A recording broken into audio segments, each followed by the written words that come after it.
Aphrodite, goddess of love, and I will be your host today. This is the tale of one of Greek mythology's greatest heroes, Orpheus. Orpheus was son of the king Ogrius and Calliope, one of the 9 muses, sister gods ruling over science and the arts. Go Casa!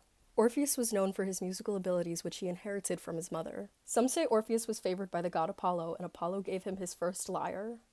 Now, the best myth to share about our hero is the story of Orpheus and Eurydice. Now, unfortunately, I have to go. Take it away, Ash! Hey, guys. So, unfortunately, Aphrodite had to skedaddle. So, I will be telling the story of Orpheus and Eurydice.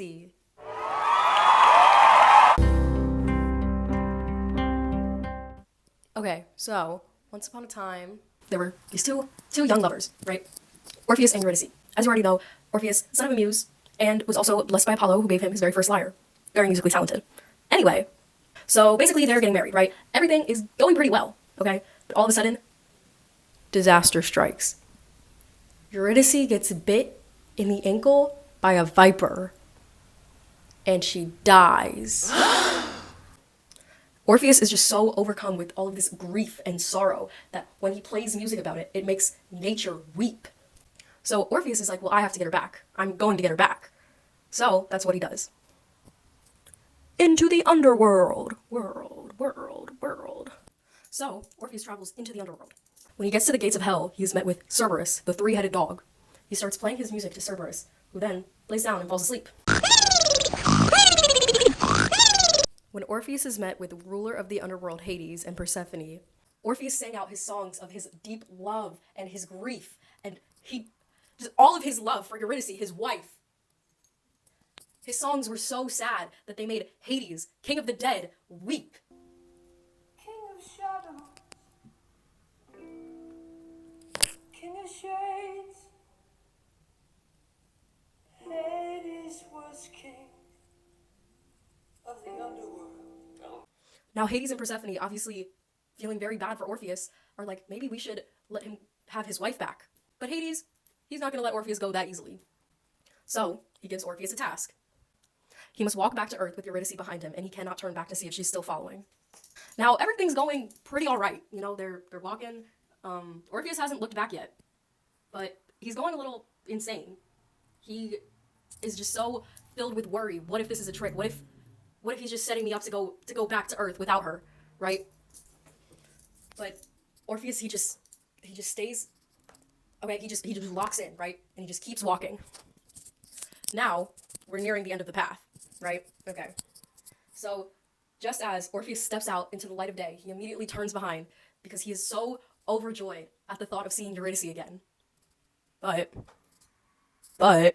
he turns around and Eurydice has not made it out of the underworld yet. And just as soon as he sees her, she vanishes. This time, forever.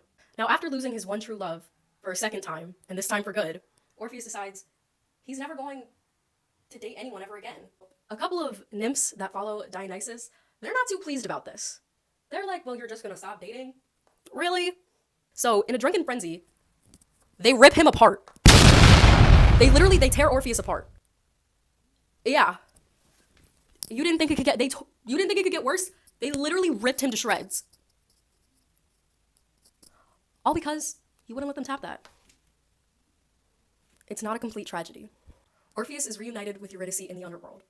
And it is said to this day they walk hand in hand along the river Styx. Sometimes one walks in front and one walks in back. And Orpheus is allowed to turn around and look at her as much as he wants. Now, Orpheus and his quest personify the desires and dreams of Greek culture in many ways. The desire to live without doubt, with complete faith. His great psychological challenge was trying not to look back at her for as long as he did. And eventually, his great love for her caused him to look back.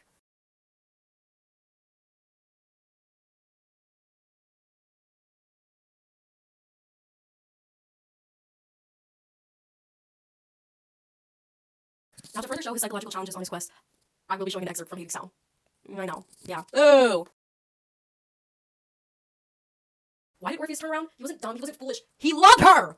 So, the passion and love of Orpheus is what makes him the greatest hero of all time. A 1, a 2, a 1, 2, 3, 4.